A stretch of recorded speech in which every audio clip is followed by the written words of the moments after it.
course, The Land of Painted Caves is the sixth book in the series. And there's a lot that comes before.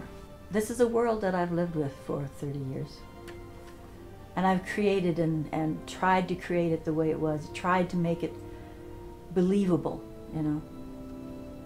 And for me, it is believable. I really do think that people might have lived like that at some point in time, might have gone through the same kinds of troubles and agonies, you know. But if I never write again about Ayla, I will probably miss her very badly. She's like a friend, you know. She's somebody that I know more intimately than I know a lot of my good friends, you know. And I was so glad when Ayla and Jondalar fell in love with each other, you know. But they don't know how to get along sometimes because they come from such different backgrounds, you know. And that's part of the fun of writing it. So in the beginning of The Land of Painted Caves, she's got to raise her kid. She's got to be a good wife to her mate. And she's studying to be this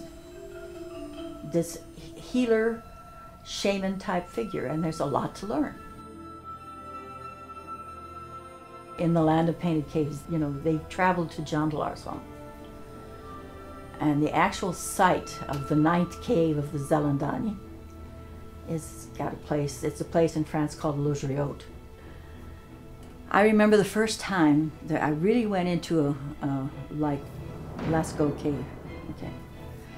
We go through this whole process. You got to go in through one door, and then there's another door you go in, and you wait there for a while, and then you finally get into where the cave is, and it's going downhill, and so I'm watching my footing. You know, I'm not really looking around too much. I'm walking down because the path goes downhill, and I finally get to the bottom, and there's a railing there, and I looked up, and I went,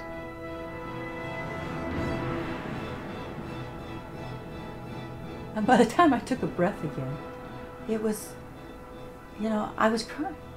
I was in tears. It was so, for me, it was an overwhelming thing.